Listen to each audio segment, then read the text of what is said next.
Europe 1 Soir. 19h, 21h, Pierre de Villeneuve.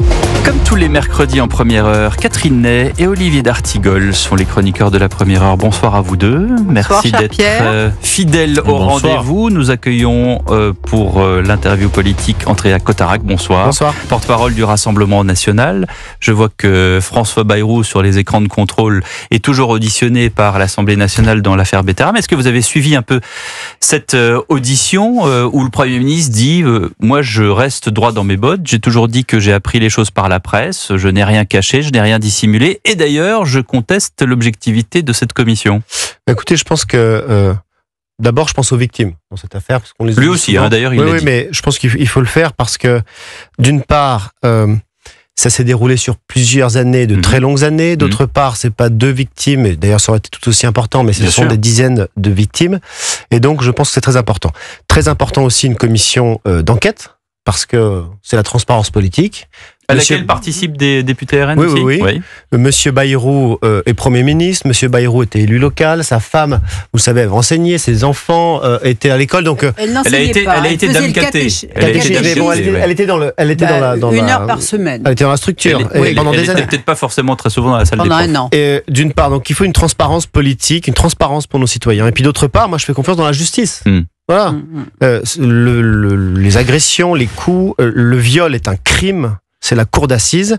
Il faut que la justice puisse agir. Donc, de la transparence avec la commission d'enquête, même si les débats sont rugueux, même si Monsieur Vanier, je trouve Monsieur Vanier très agressif contre Monsieur Bayrou, mais c'est la transparence, c'est la démocratie, et d'autre part, la justice qui doit sanctionner des criminels. Olivier d'Artigol. L'agenda joue des petits détours. Je vous vois arriver.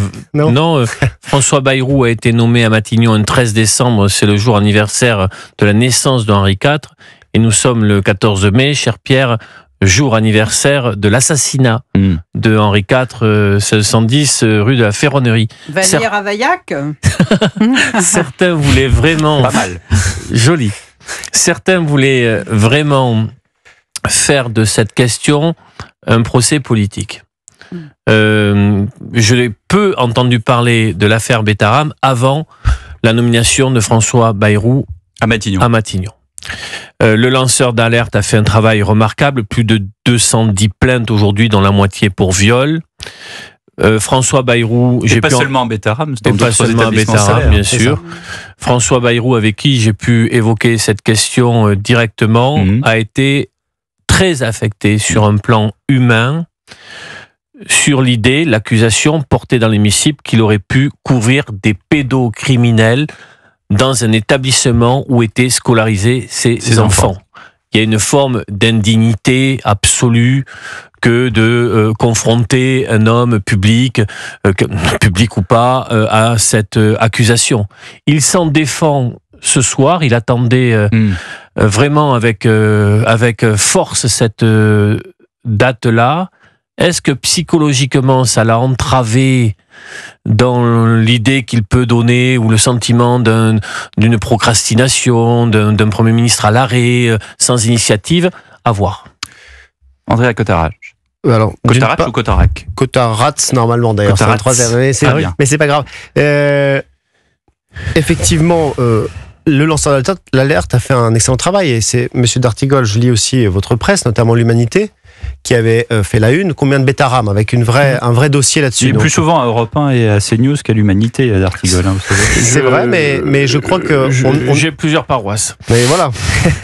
on était l'une, l'Humanité. Et d'autre part, je disais tout à l'heure à vos chroniqueurs que Monsieur Bayrou est certainement très affecté, mais il ne pourrait être affecté que par cette affaire. Parce qu'objectivement, il y a un calme plat total à l'Assemblée nationale en termes d'initiative du gouvernement sur la sécurité. Je parle concrètement sur la sécurité, sur le pouvoir d'achat, sur la réindustrialisation, sur Vancorex que Monsieur Macron dit qu'il peut pas reprendre, sur savoir-faire français. Il y a pas grand-chose d'autre que Betterham. Et j'étais à l'Assemblée nationale aujourd'hui puisque je travaille avec Marine Le Pen. C'est un jour spécial aussi. Et j'ai vu que on voyait que c'était un jour spécial.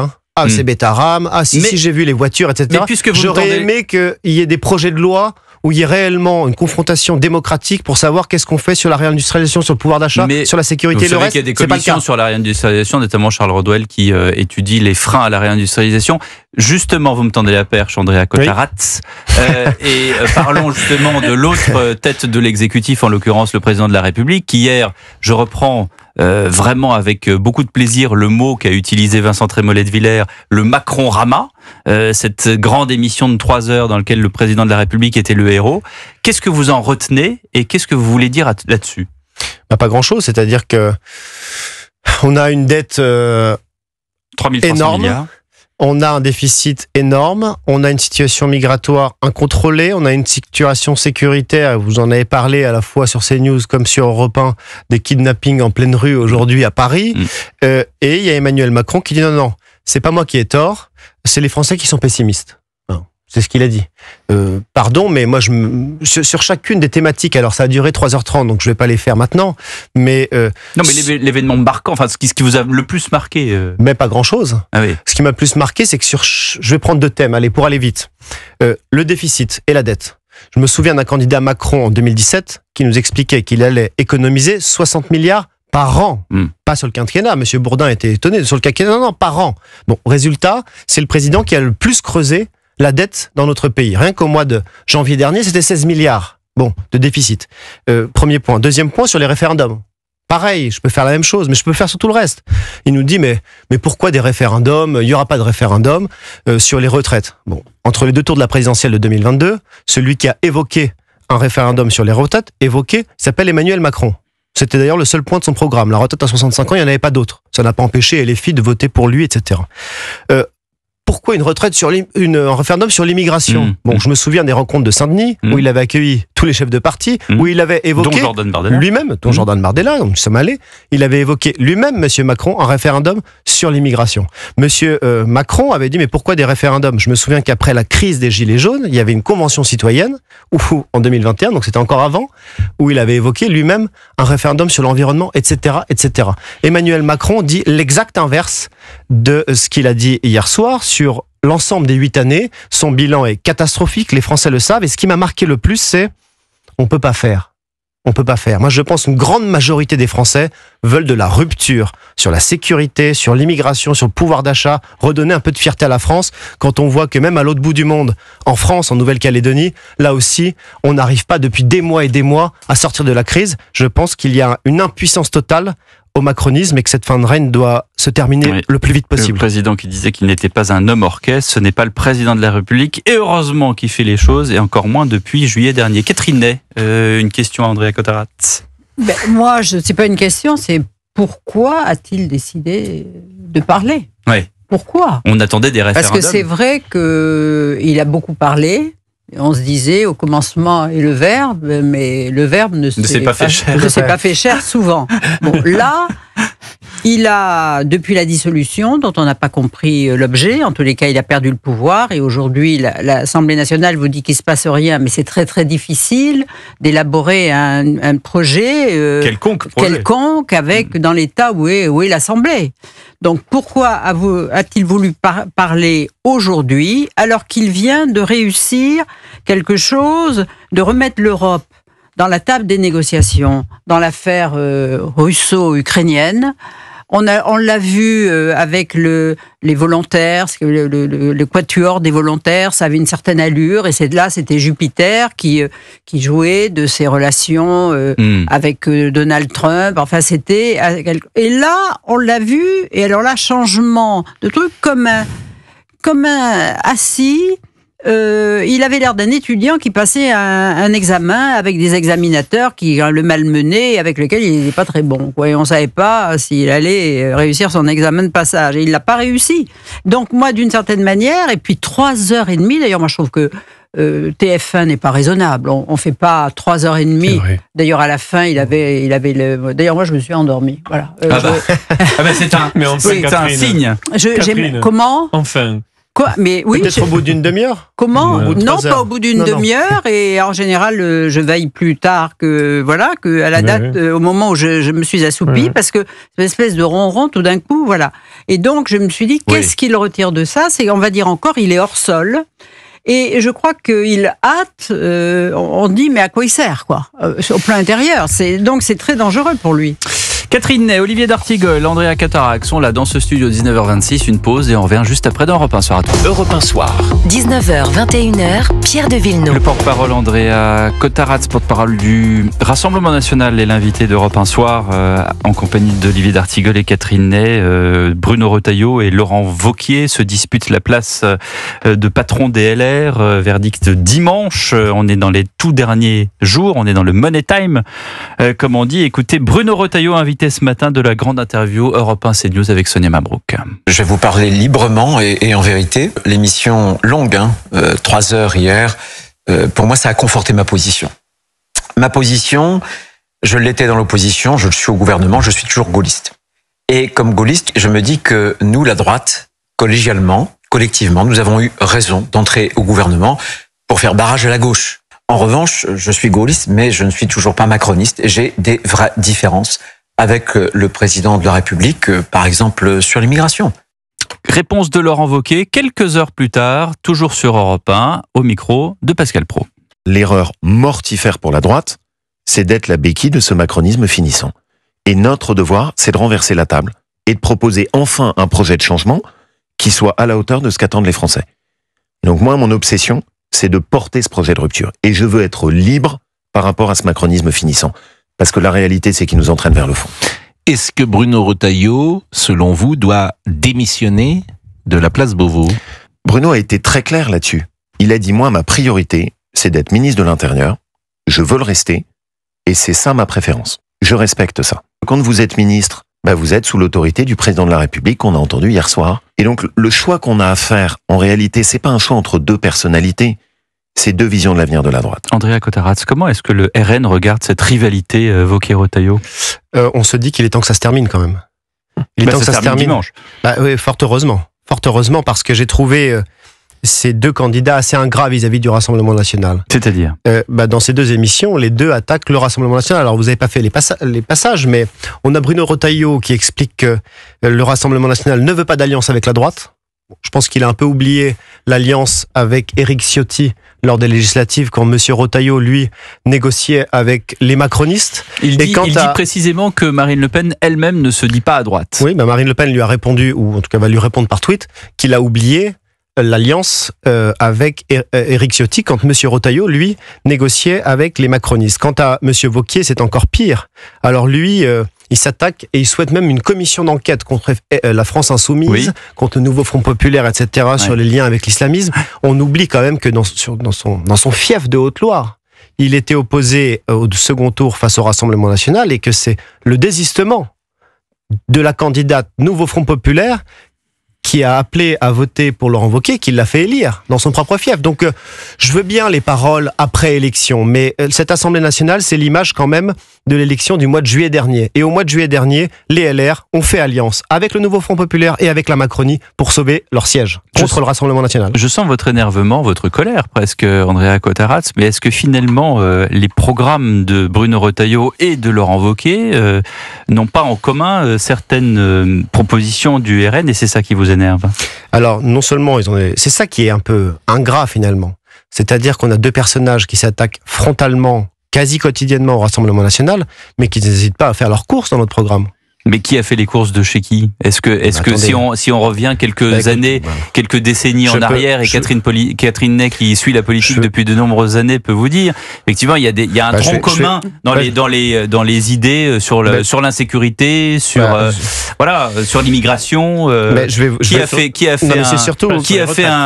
y a encore récemment sous Nicolas Sarkozy un ministère de l'immigration, c'était de l'intérieur commun, c'était Brice Hortefeux. Et quels sont les résultats? Non, parce que moi, je veux bien. Oui, M. Retailleau a dit des choses très bonnes. Il veut des centres pour délinquants multirécidivistes. Ils sont où? Nulle part.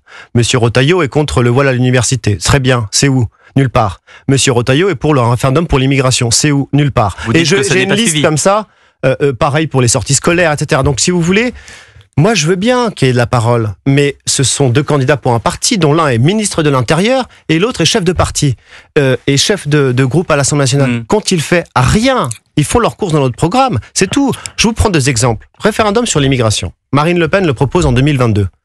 Monsieur Larcher, patron du Sénat, membre des Républicains, très actif et très présent dans cette campagne, avait appelé à 20h01 à voter pour Monsieur Macron pour, disait-il, éviter un coup d'État institutionnel en raison du référendum sur l'immigration proposé par Marine Le Pen. Je vois que ces gens-là, aujourd'hui, n'ont que le référendum de l'immigration à la bouche. Donc, si vous voulez, je veux bien débattre, moi, avec Monsieur Wauquiez. Je veux bien débattre d'idées avec Monsieur Retailleau, ou même avec la gauche, mais pas sur la base de fake news et sur la base d'une hypocrisie absolument totale de la droite française. Pour autant, depuis sa nomination dans le gouvernement Barnier en septembre dernier, il y a un phénomène Retailleau. Concernant la droite et au-delà, l'électorat de droite, son image est plutôt positive auprès de celles et ceux qui souhaitent une politique de sécurité plus forte, plus affirmée. Est-ce que pour vous, s'il est élu dimanche, ça n'est pas un caillou dans votre chaussure et une difficulté avec une recomposition politique et une porosité possible entre l'électorat RN et un électorat potentiellement Retailleau? Mais vous savez, nous, on n'a jamais été sectaires. C'est-à-dire qu'on a eu des textes des Républicains dont on a voté. On a eu des textes même de la France Insoumise qu'on a voté contre la réforme des retraites, sur les motions de censure. Donc, quand ça va dans l'intérêt des Français, parce que vous dites que l'électorat de droite est pour la sécurité, je pense que quand on voit des images d'enlèvement, quand on voit des images, même à Vaux-en-Velin, dans la banlieue, une ville socialiste, que les élèves sont enfermés dans l'école à 8 reprises parce qu'il y a des coups de feu autour, je pense que, y compris eux, sont pour la sécurité. Quand on voit des rodéos en banlieue avec des petits qui sont shootés et renversés, pardon, mais tout le monde veut la sécurité. Le problème, c'est que sur ces thématiques-là, les LR ne votent pas ce qu'on propose. Je vous prends l'exemple des OQTF. Vous parlez de Retailleau. Oui, mais Monsieur Retailleau, parlons de Monsieur Retailleau. Bah oui, parce que on a proposé. Moi, je voudrais dire que si il faisait rien, vous l'attaqueriez pas autant, parce que là, c'est vrai que les RN, plusieurs ont demandé sa démission parce que soi-disant il ne faisait rien, mais les Français ont le sentiment que dans l'épure qu'il a politique, il fait quand même avancer des choses, et c'est la première fois même qu'un Premier ministre a un langage est cohérent et en tous les cas une sincérité, et tous les préfets le disent, c'est la première fois qu'ils ont des ordres aussi précis, voilà. Et donc s'il ne vous gênait pas, vous n'en parleriez pas autant. Mais pas du tout. Je veux dire, nous on veut qu'il agisse. Enfin, moi je serais très content. Je serais très content qu'il fasse ce qu'il dise. Je serais vraiment très content. Il fait des choses. Je sais pas. Il dit des choses, ça c'est certain, parce qu'on débat de tout ce qu'il dit jour après jour. Je vous ai parlé de quelques exemples tout à l'heure, le référendum, le voile, les centres pour délinquants multirécidivistes, etc. Et c'est le gouvernement lui-même, auquel il appartient, qui dit non. C'est pas du tout la position du gouvernement. Non, monsieur Retailleau, il n'y aura pas de référendum sur l'immigration. Non, monsieur Retailleau, on va pas interdire le voile pour les sorties scolaires, etc., etc. Donc moi, je suis pas contre monsieur Retailleau. Je veux dire, ce qu'il dit est intéressant. Il touche évidemment ce que veulent les Français, y compris des Français de gauche d'ailleurs, quand on voit les sondages sur la sécurité. Mais force est de constater qu'il ne fait strictement rien pour l'instant. Voilà, il est impuissant. Et ça fait maintenant depuis un certain nombre de mois qu'il est à Beauvau, puisqu'il était déjà ministre de l'Intérieur. Est-ce que vous diriez qu'une une Lucie Castet aurait eu les mêmes résultats que lui au ministère de l'Intérieur? Il faut demander à ceux qui ont fait alliance avec le Nouveau Front Populaire. Il faut demander à Laurent Wauquiez, par exemple, s'il pense que ces électeurs du Nouveau Front Populaire qui l'ont élu croient en tout cas qu'il va faire ce que proposait Lucie Castet. Je rappelle encore une fois que M. Wauquiez a eu des mots extrêmement durs contre le RN, extrêmement durs contre Marine Le Pen, mais que quand il est face au RN dans son propre fief, il a les voix des mélenchonistes. C'est un fait, c'est la réalité. Vous voyez bien la trajectoire que suit Bruno Retailleau, au même titre que Laurent Wauquiez. Ils sont tous les deux candidats à prendre le parti, les LR, pour, j'allais dire, inventer une nouvelle droite en vue des présidentielles de 2027. Il y a forcément un effet de concurrence avec le Rassemblement national qui, sur la question sécuritaire et la question de l'immigration, a des idées qui sont plus ou moins proches. La différence avec la droite républicaine et le Rassemblement national, c'est le programme économique. Vous n'êtes pratiquement d'accord sur pratiquement rien, en commençant par les retraites et en finissant par le budget. Quel est le projet économique des Républicains? Parce que on entend ce sont des libéraux, contrairement à vous. Avoir des libéraux qui, notamment M. Wauquiez, notamment M. Retailleau, ont proposé un budget avec Michel Barnier, LR, qui proposait 20 milliards, j'espère que tout le monde m'entend, 20 milliards de taxes et d'impôts supplémentaires pour les Français. Si c'est ça être libéral, pardon, mais nous on l'a censuré pour ça notamment. Ce sont des gens qui n'ont pas idée de la réalité. Quand monsieur Wauquiez nous dit que nous avons un programme, il a dit d'extrême gauche, je crois, ou bolchevique, ou je ne sais quoi. Mais moi, c'est pas ça que j'attends de monsieur Wauquiez. J'attends qu'il nous dise, mais voilà, nous, les Républicains, on propose telle et telle solution pour les entreprises. Il y en avait 80 000 qui ont déposé le bilan l'année dernière. D'habitude, c'est autour de 40 000. Par exemple Rien. Mais vous proposez... Je vais vous dire, on a proposé des choses. Sur l'AME, sur l'immigration, mais tout ça, ça ne fait pas le compte. On a calculé. C'est pas, moi j'ai calculé aussi. On est les seuls à avoir proposé un contre-budget. Je vous prends un exemple. Marine Le Pen est la première à avoir proposé un ministère de lutte contre la fraude ou les fraudes. Fraude à la TVA, fraude sociale, fraude fiscale, fraude aux entreprises. Bref, toutes les fraudes. Et c'est pas Marine Le Pen qui le dit, c'est la Cour des comptes. Fraude sociale, 30 milliards d'argent des Français partent par la fenêtre. 30 milliards. C'est un problème. Monsieur Attal a pointé le sujet. Il s'est dit, c'est intéressant ce que propose le RN. On va faire une lutte contre la fraude sociale. Taux de recouvrement réel, 6%. C'est-à-dire que il a entrepris un combat. Donc 6%. Vous dites le programme du RN n'est pas un programme bolchevique ou socialiste. D'autre part, non, mais on a un problème pragmatique. Oui. Parce que les étiquettes, ça compte, notamment pour les électeurs. Monsieur Macron a dit quelque chose d'assez intelligent hier, et c'est d'ailleurs ce que dit le RN depuis maintenant 5 ans. On terminera là-dessus, André Cotard. Il a dit la chose suivante, la crise industrielle, les faillites, les fermetures d'entreprises, est d'abord et avant tout une crise du coût de l'énergie. C'est ce que dit le RN depuis 5 ans. Délier le prix du gaz, de l'électricité, revoir le marché européen de l'énergie, forcer et pousser les investissements sur le nucléaire qui donne un avantage concurrentiel à la France. C'est pas de gauche ou de droite, c'est être pragmatique. Malheureusement, ils ont fait l'inverse pendant 8 ans. Merci Andrea Cotard d'avoir été avec nous sur Europe 1.